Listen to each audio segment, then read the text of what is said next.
Welcome back to Cocktails and Classics. This week, we watched Chinatown, a 1974 Oh, you guys noir watched film. Chinatown? How was that? I watched something Uh, else. Oh, it was nice. It was refreshing. I'm your host, Dylan. Joining me this week are Zach, Cameron, Hey, Hi. and Ben. what up? Chinatown.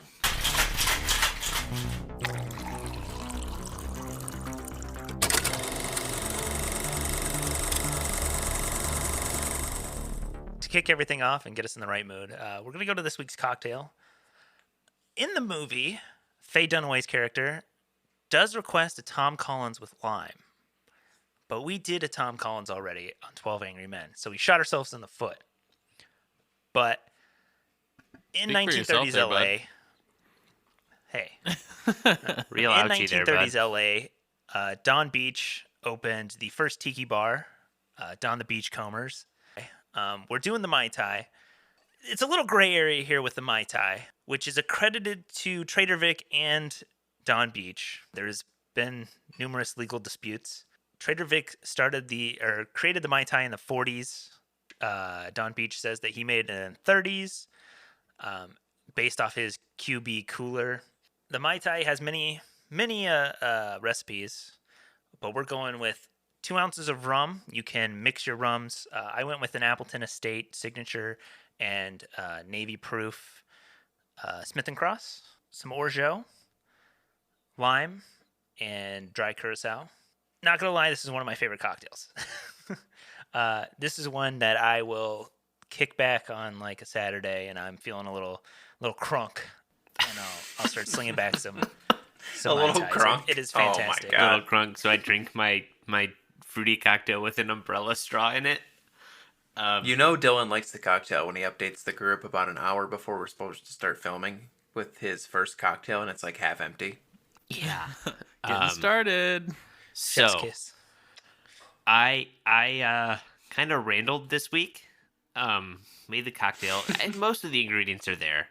I did not have time to get orgeat this week, so I went with the mixture of the rums. I think it was 1.5 ounces of light to 3/4 of an ounce of dark rum, 1/2 ounce of lime juice, a 1/2 ounce. I did triple sec, and then I also did a 1/2 ounce of simple syrup and a dash of bitters to kind of cover for the lack of orgeat. And then after I shook it, strained it into a glass, I just did like a splash of grenadine over a spoon just to kind of give it a nice little splash of color there. And oh my god, this is a freaking late cocktail if I've Would ever you say drank that one. the color is awesome? The color is really awesome. It's like a red like the movie. The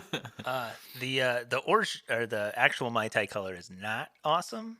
It is very washed out. Yeah, and it's like a washed out yellowy. That's why I added the grenadine. Just that little bit of red kind of seeping to the bottom. It was very picturesque. Unfortunately, I didn't take a picture of it before I finished it. Question for a friend. Is almond milk a decent substitute for orgeat? Dylan told me yes. What? No. You can use almond milk to make orgeat. It might be a little Okay. milky. I was gonna I say, that misinterpreted. seems like it'd be really no. creamy. I used almond milk to make the cocktail, and I was Ew. going to say the look of it was not awesome. Zach made fight milk. I very much made fight milk. Buy bodyguards fight for milk. bodyguards. By bodybuilders, for bodybuilders, and podcasters. Jeez. I highly recommend going for the Smith & Cross like Navy Proof because it's a little higher proof, and it just It sounds gives like that you little- recommend it. Oh yeah. I mean, it's not 151. Make sure you go over It's the It's cross. airplane all over again. More Guys, alcohol. we're gonna lose like half of Dylan's audio in the back half of the episode because he'll be He'll be slumped over. dead. He'll be dead, puking into glasses and shit. No, we're good. Yeah, so I actually went off script or maybe on script for this episode, and I decided to just say fuck it and do the Tom Collins with lime. It is better with lemon, by the way. So it's not bad, but it is definitely better with lemon. Seems very be more tart. Yeah, it's You can definitely taste the gin more, I think, in this version. Oh, see, I've done it with lime. I like it with lime. But I also really like the taste of the gin, so it really doesn't gotcha. bother me. Chinatown is a 1974 noir film. It's a drama, mystery, thriller, all the things that culminate into a nice noir. It is in color, though, so is it Neo-Noir, I guess? Technicolor, man. It's the story of a private detective hired to expose an adulterer, finds himself caught up in a web of deceit, corruption, and murder. Currently sits at an 8.1 out of 10. Directed by Roman Polanski, and we can kind of get this out of the way. Not a great guy. Not allowed back in the United States. That's an understatement. Surprisingly, Roman Polanski is the only thing they won't surrender. Ayo. Oh. But yeah, so basically he in the 70s he took a plea deal, but he got wind that the judge was going to reject his plea deal and give him jail, and so he said, "Never mind. I am going to go to France and never leave again." So that's what he did. He went to France, and if he leaves, because Interpol also has something out for him. So if he leaves, Yeah, I see that. He has a red notice issued by Yeah. Interpol. so he can't leave France either. So he's been in France for like 40 or 50 years now. But that's what you get when you Drug and rape Yeah. a 13-year-old girl. Yeah. Not a great guy. Not supposed Yep. to do that. Yeah, no, that's unequivocally not good. And he should be in jail. So, That did happen after this movie, though. Yes. This 3 was years. This was he the got last he got movie. arrested for it after this movie. I think he did it before this movie. Oh, well, that makes it even better. But yeah, this was his last like U.S. made film. But he's still making movies to this day. People are still working with him, which is kind of a shame. Yeah, that's kind of the weird part. Is I'm surprised. Yeah, I mean, he made The Pianist. I'm surprised after all this time. Well, maybe considering how Hollywood is, I'm not that surprised. But I'm kind of surprised. Because of Pizzagate. It's because of the No. deep state. They're all deep state. Did he get willing to work nominated with for him. Pianist? Yes, he did. I believe he did. He did. Hey, come to your award show. I remember He was nominated like, by the FBI. yeah, it says he was not present because he's a fugitive. Oh, that would have been the best thing ever. He just like shows up, accepts his award, is immediately arrested. I just Someone don't, realizes I don't they read the wrong understand- card. I get before he's convicted, I guess, but I don't understand after he's convicted of raping a child. How You are like, you were yeah, still I'll work releasing with his you. movies? I will work with you. Yeah, that sounds Looking good. at you, Adrian Brody. And he pled guilty. He pled guilty to some of Yeah. the misdemeanor lower crimes. Like, so it's not even like he's saying he didn't do it. He pled guilty and then fled. So I don't get how you can work with that scumbag after this. The movie stars Jack Nicholson as J.J. Geddes, Faye Dunaway, John Huston. Roman Polanski actually plays a character. in Yeah, I it. noticed that in the credits. James Plays man Hong? with knife or something. Plays James Hong. Can we just give a quick shout out to how awesome James Hong is and how many fucking dope movies he's in? Yeah, like Big Trouble in Little China. Airplane? He's one Who's of he the in, like- passengers on Airplane. Really? Yeah. He was in another movie we did too. I'm trying to remember which other movie we did that he was also in. Maybe Blade Runner. He was Hannibal Chu. Yes. Yeah. He's also James Mr. Hong Ping is- in Kung Fu Panda.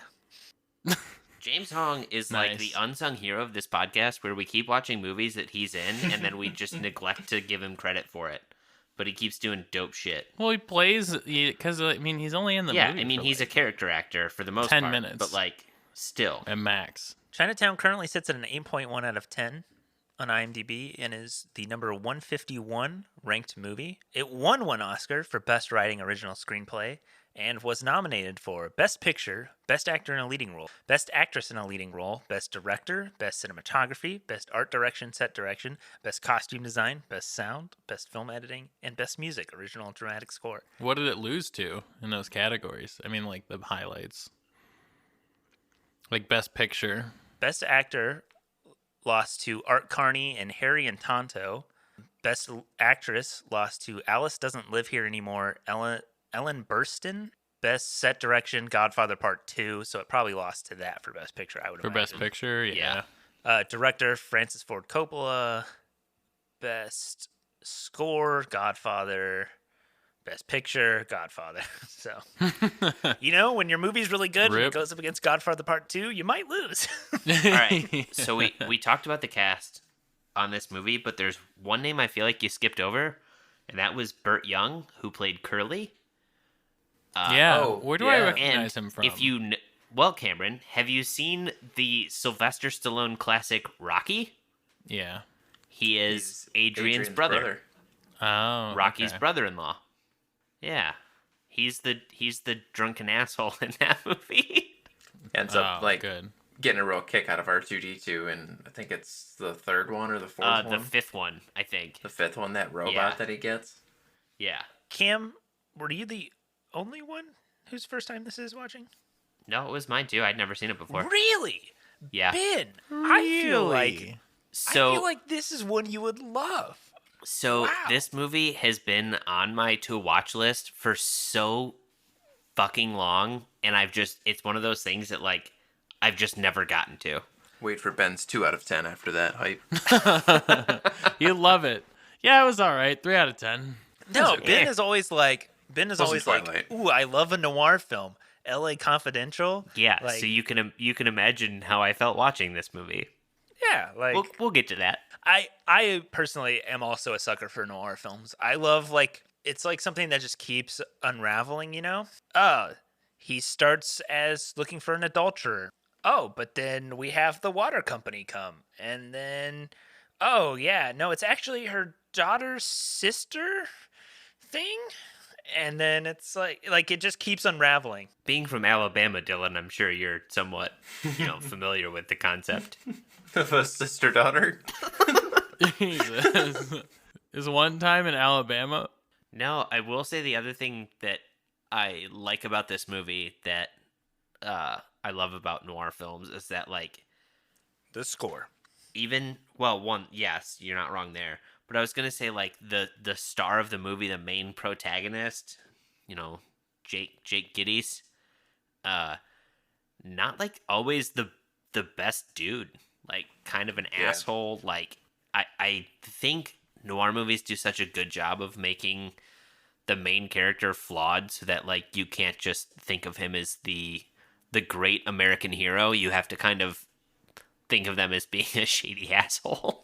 Yeah, he's definitely the protagonist, but sometimes it's hard to be yeah, he's the good guy because he's tiptoeing the edge of the law most of the time. Yeah, he's trespassing and insulting people to get his ass kicked, and you're like, man, I kind of feel bad for him, but at the same time, dude, shut up. You're getting your ass kicked. You did ask for it. Yeah, it's one of the great things, don't get me wrong, being a huge comic book nerd, I love when it's oh, look, here's this person who's the epitome of everything that's right.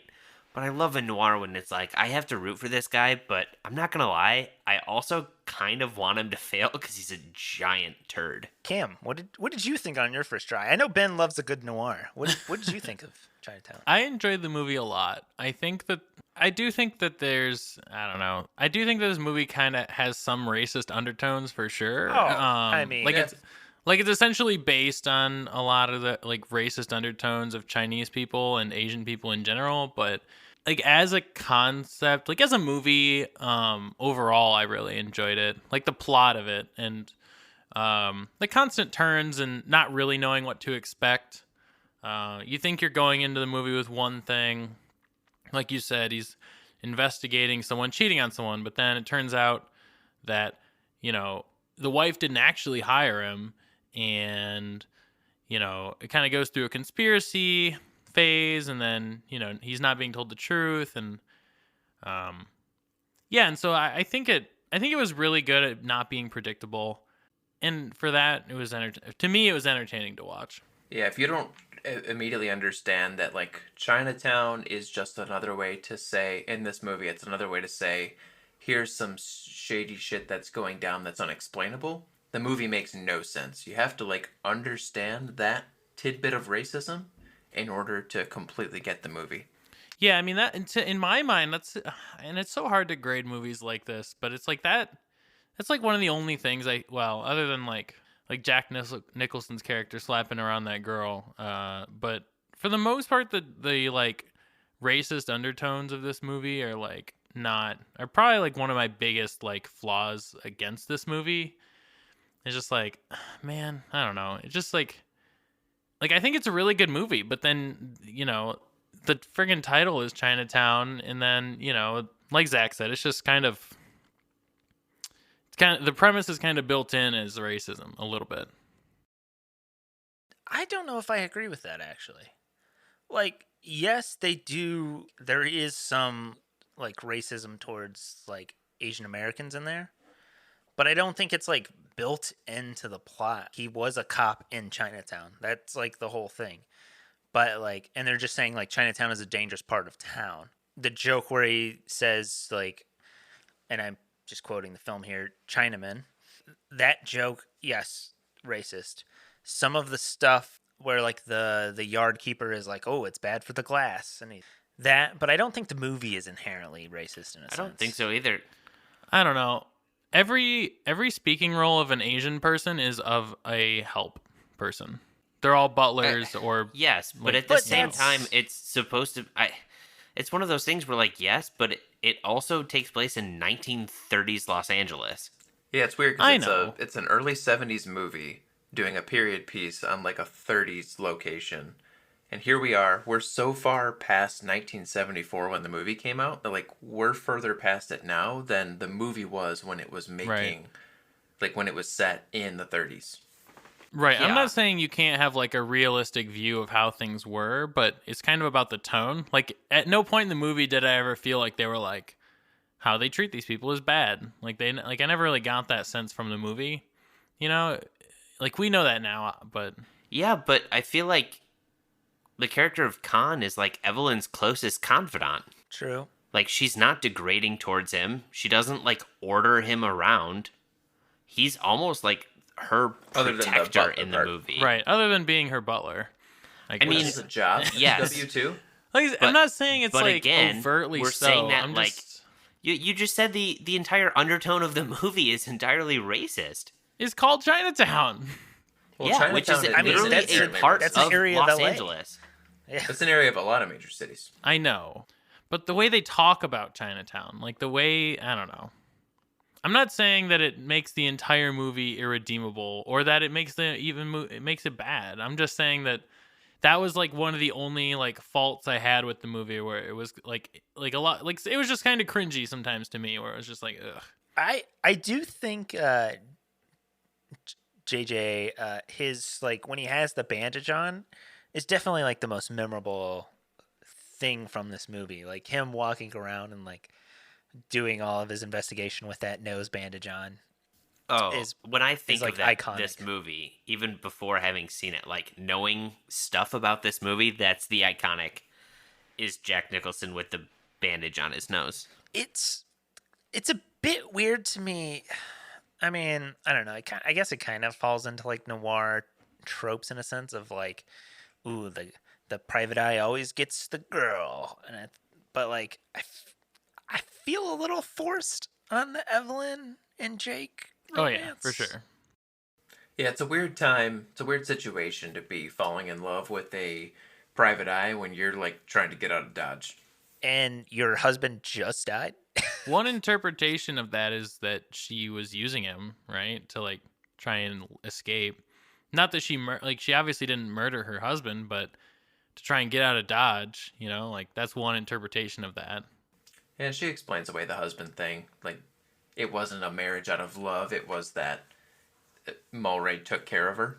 Right, yeah. Well, and also the reason she's trying to get out of Dodge is because she knows her father killed her husband, and she doesn't want to also die. Does she know that before, like, when she starts packing up? I think she knows think he's she's dangerous. somewhat That's what she suspicious of it. She says that, right. Well, yeah, she says that he could have killed him. Oh, yes, because when they're in bed together and Jake says something about talking to her dad. Yeah. What did you talk? He wants me to find the girl. Right. And as soon as she said that, that's when she wanted to get out of there. Oh, yeah. Like, I don't think she was going to pack up until Jake said, your dad wants me to find the girl. Right. Is there 3 of these movies or 2? There are 2. There was supposed to be a third. The third got scrapped. The second got scrapped too, but Jack Nicholson picked it up and made it in 1990. Isn't it the 2 Jakes? The 2 Jakes, yeah. And the third one was supposed to be based on, like, the setup of it was Jake Gittes is going through a divorce with his wife, and in going through the divorce process uncovers some hidden stuff going on in Los Angeles. That's how it spirals from there. But the third one was never made. Were there any memorable scenes or quotes from the film? What can I tell you, kid? You're right. When you're right, you're right. And you're right. What a great line to open the movie. I also love what he says after that. You can't eat the Venetian blinds. I just had those installed Tuesday. No, I feel like, I don't know if this one had a ton of like memorable lines per se, but the main character was pretty memorable, especially because, like you guys said, they were kind of rough around the edges, and he would like give comebacks to people when he definitely should not be. Like the one dude asked him about his cut on his nose, and he said it was from his wife or mom. Yeah, Which one was your wife. Yeah. Your wife crossed her Crossing legs too hard. soon. Yeah, or yeah, If too you know hard. what I mean. So yeah, he definitely like gets the shit kicked out of him a couple times because he says some stuff he shouldn't. I think my favorite is at the end, kind of when like Jake, he gets it, like he knows everything that's happening, and he gets Noah to come to Evelyn's house, and he's like explaining it all, and he's like, I know you killed Mulray because of the water, and you're buying the valley up. Jake is still trying to like wrap his head around like why. He's like, how much are you worth? Why are you doing it? Like, how much better can you eat? What could you buy that you can't already afford? Jake just does not like understand why he's committing this crime. Jake's a socialist, confirmed. You could do that today with Jeff Bezos. Come on, dude. How many more mansions can you really buy? You know? How many bottles more are your workers going to have to pee in, man? Really took a hard left here. Holy moly. Very hard left. A very hard left. Yeah. Insert picture of me as Bernie, like arms crossed at the inauguration. That's Bernie how Bernie meme. watches this podcast, because he watches it. I hope he watches it like Forrest watches it. He stares at it on Spotify with his arms crossed, like, oh, damn, it's the same thing every fucking week. Every Tuesday, I get up at 5 a.m., my way to the subway, and I'm this waiting is for why the video it never podcast changes. to show up. The video podcast. Do you mean a YouTube video, sir? No. Video podcast. A It's vlog? like a video, but it's an hour long. Jake says something at the very end to the detective. He said Yeah. like just a little bit or something like that. Just Yeah, 5 minutes or something like that. No. He says. I didn't get the significance. He says of that. it's the quote from earlier when he's like, "Oh, like I was a detective in Chinatown," and it's like just the bare minimum or something, Yeah. as little as possible. Yeah, that's what it was. What was that referencing? It's when- referencing when he's like, "Oh, what were you doing in Chinatown? Working for the district attorney. Doing what? As little as possible." Oh, I The see. district attorney gives his men advice like that. They do in Chinatown, I got and you. then like that's Yeah, basically most of the crimes that happen in Chinatown just get swept under the rug, Right. which is what they're going to basically do with the whole situation at the end of this movie. They're just going to kind of sweep it under the rug, and that's it. It's the Chinatown. situation they literally see play out. Yeah, it's Right. wild. Oh, 'cause yeah. Jake knows everything. He's got Well, it the all cop figured out. kills that woman, so. Dude, yeah, he like snipes her. I was In the gonna dark, say, like, what are the with odds? a fucking that like he's like snub shooting at this nose police car. revolver. And hits her in the eye. Yes. Right. You see her after the fact, and her eyes like blown out. Like Yeah. Yes. he Which got her from like 50 yards at least with a Which did- pistol. did anyone pick up the fact that was supposed to be the reference to like when Jake notices the black speck in her eye? Yeah, there's a lot of good foreshadowing in this Oh. movie. I What didn't. is? Well, yeah, what's the reference to that? When, When he's they're talking in the about her bathtub eye? and she's cleaning his nose, and he goes, "There's a little black speck in your eye," and she goes, Oh, is "Yeah, it- it's like a is it just Flaw in birthmark. the that, like, iris. It's then it's he that gets shot in it's the eye? that eye that gets shot." Yeah, it is. Interesting. I didn't even make that connection until Yeah, now. There's welcome a- to our movie details. I'm So your host. I like My- shitty details. My favorite bit of foreshadowing in the movie is actually, I think it takes place later when Gideon discovers the sister daughter. It's like you're holding her captive. They're in the car, and Evelyn bumps the horn of the car as she leans forward. Yeah, with her head. Yep, Yeah. foreshadowing the end. There's a lot of good stuff like that in this movie. Yeah, there were a lot of like little things that you kind of click together when you get to the end of the movie. That was pretty impressive. Oh, I could only imagine the guy like writing this movie or like Polanski shooting it or like whoever, like the storyboard, like it's like the what is it from Always Sunny? Oh, like the wall.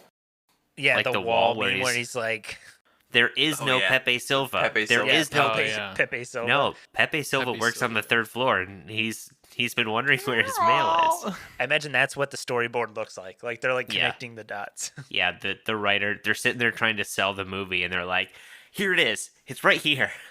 I don't understand any of this. It's okay. People are gonna love it. I saw that people, even to like this day, people are like, "Oh, it's going to be the next Chinatown," and people are like, "Please don't pitch movies as the next Chinatown because that movie did not do well originally." Nah. Interesting. We're gonna take care of some ads real quick, and then we're gonna get into Zach's quiz. So this week's podcast is brought to you by Surfside Sips. They make high-impact glass straws. They're a family-owned company, and what's better than saving the turds, you know? The turds. The turds. You know, I'm one of those people who hates using paper straws. Paper straws fucking Paper straws suck. I They are love the worst what solution. they do.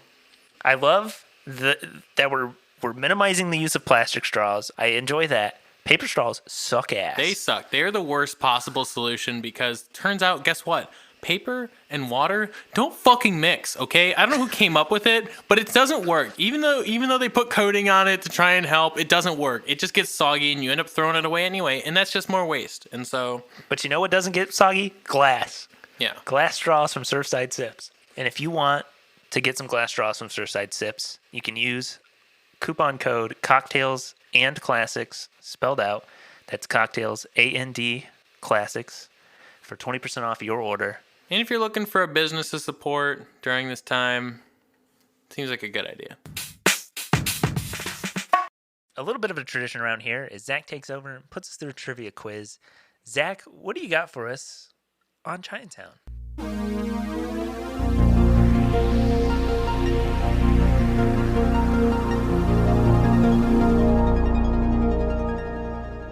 All right, question number 1. During the filming, Jack Nicholson and Roman Polanski got into such a heated argument that Polanski destroyed Jack Nicholson's portable TV. You know, Jack Nicholson's a huge Lakers fan, and he would continuously watch Laker games during filming.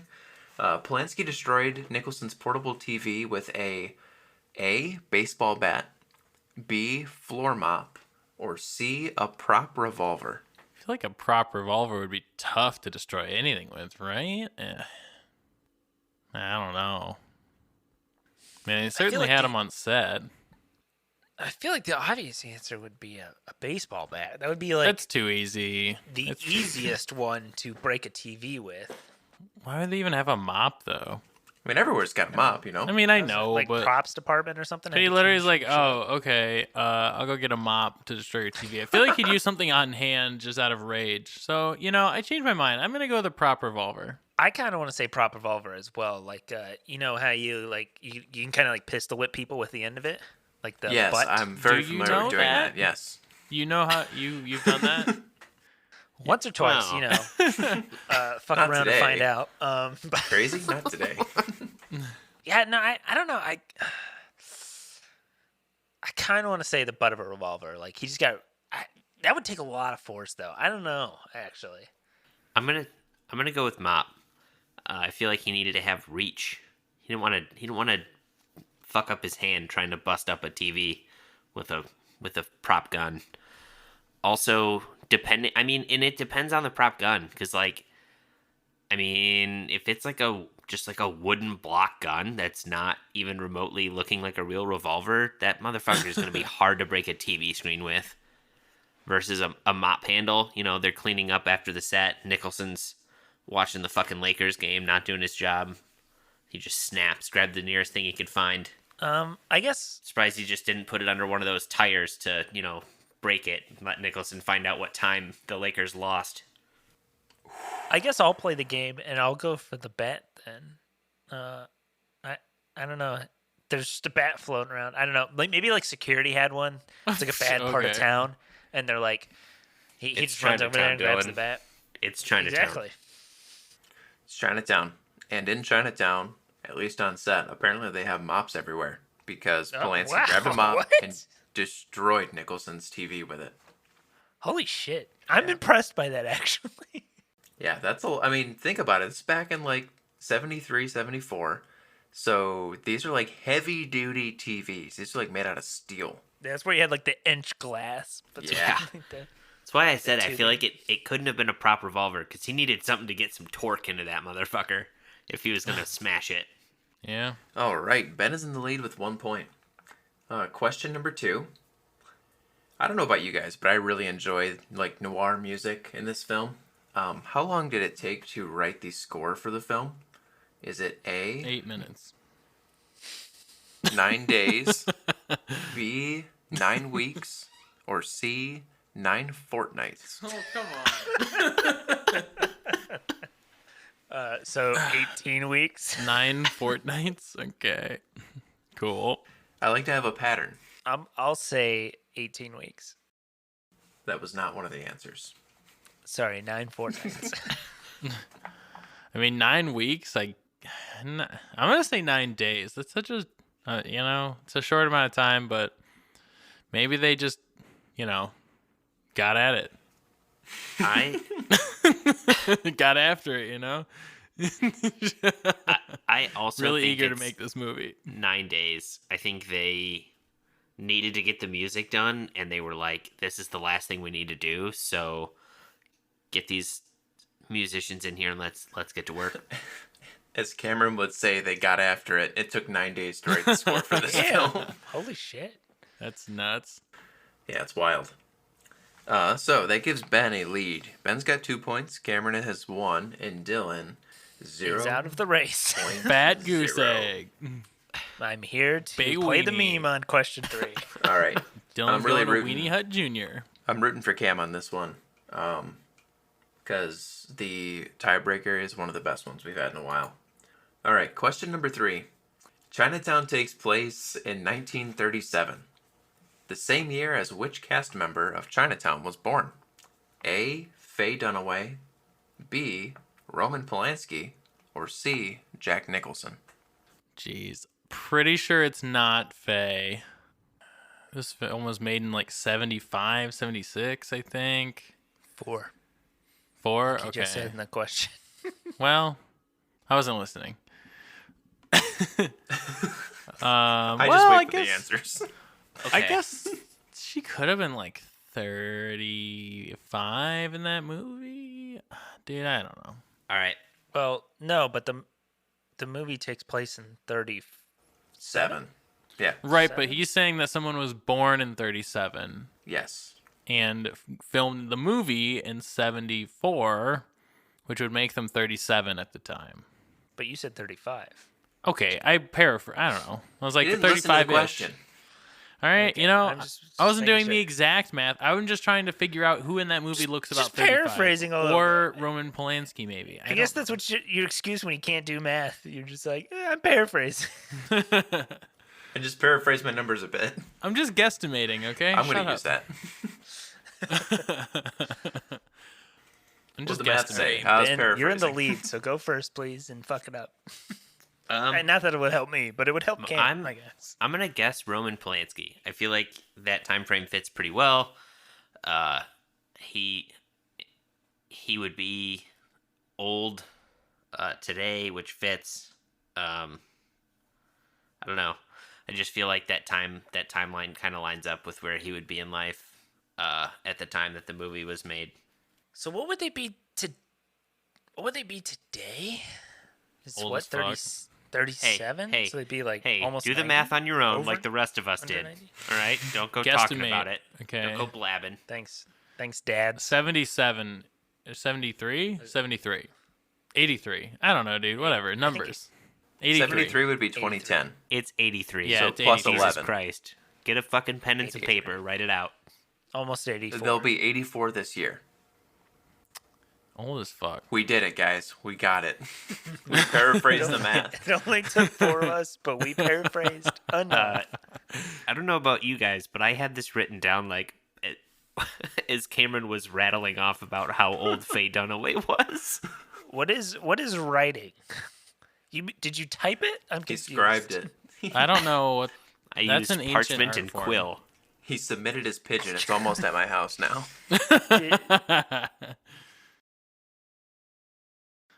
I mean, I guess I'm gonna. God, I don't know. I feel like it could be good old Roman, but I guess I'm gonna say it. Jack Nicholson. I'm also gonna say Jack. He's old, man. So, Yeah. I said Roman Fun Polanski, tidbit. but I'm looking at the number and I'm thinking it is Jack Nicholson because that would make him 83 going on 84, and I'm pretty sure that's about the age he's at right now. so it is a fun fact that this movie takes place in 1937, which is actually a year that there was no Chinatown in Los Angeles. Chinatown moved in 1936 after like an expansion and propped back up in 1938. It's kind of a fun tidbit. But in Is that where 1930, Do you know if that's where it currently is? The one where it that's popped where up it in currently 38? is, yeah. Okay. Oh, okay. Because the address they give is definitely like the 1712 Almeida. I looked that up because I was like, that's not like where it is currently, right? And it is not. It is further north. They decided to move for some reason.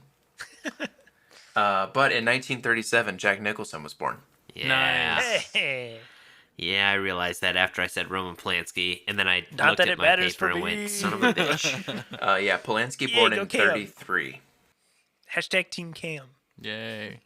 What the If fuck, you Dylan? guys, What the hell, man? I'm all about Team Chaos. You're- I'm a chaotic neutral. you're gonna like this one. If you guys enjoyed math on the last question, you're gonna love the Uh-oh. tiebreaker. Oh, fuck. So Chinatown in LA measures at roughly 0.91 square miles. Now, if you were to lay Jack Nicholson down on the ground, roughly how many square Jack Nicholsons is Chinatown?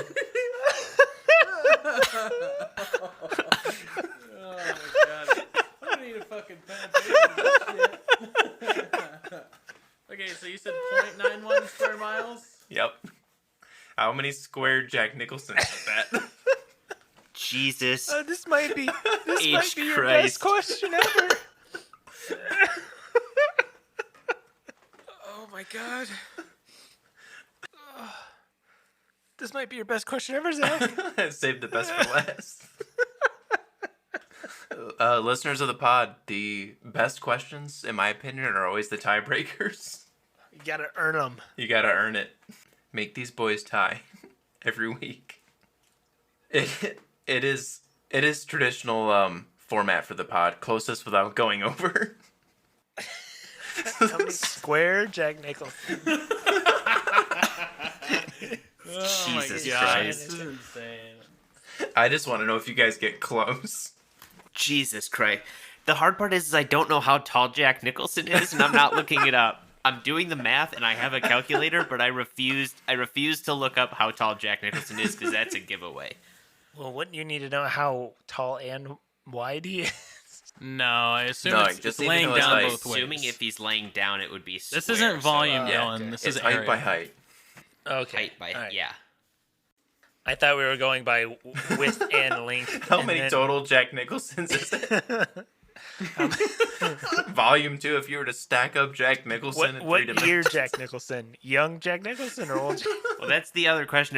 That's the other thing I've been struggling with is what time are we looking at Jack Nicholson's height here? Are we looking at current? Because he's 80. He's going on 84 years old, so he's So he's probably shorter shrunk a bit. and wider.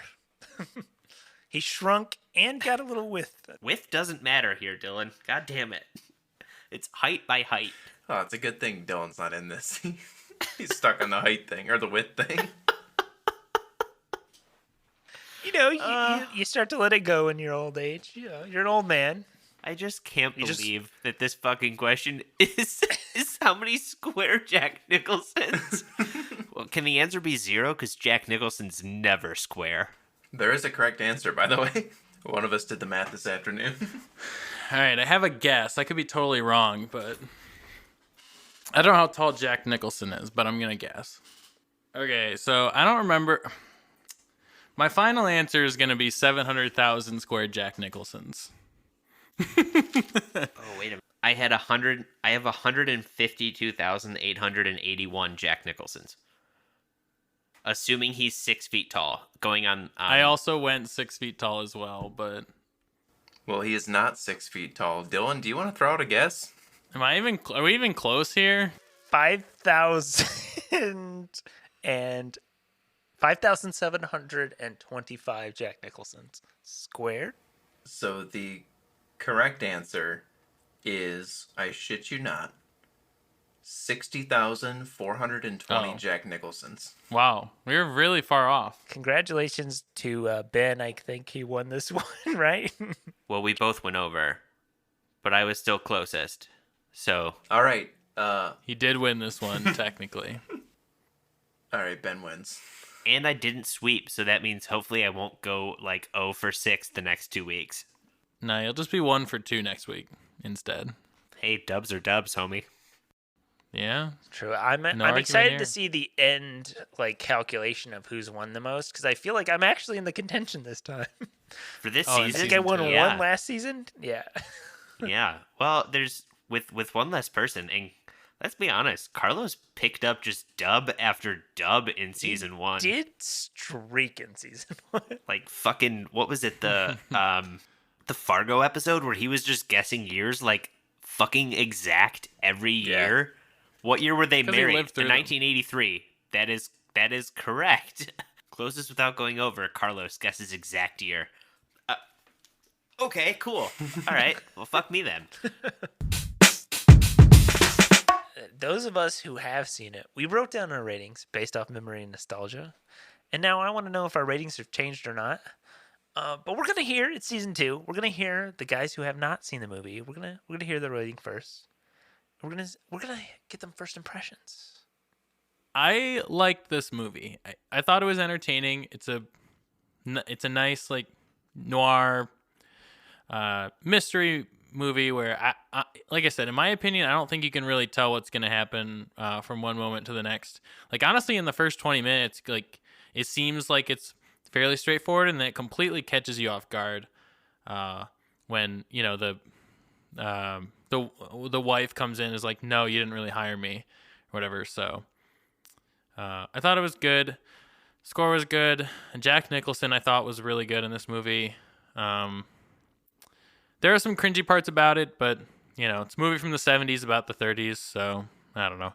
But I thought it was really good. I'm going to give it an 8.5 out of 10. I thought it was really good.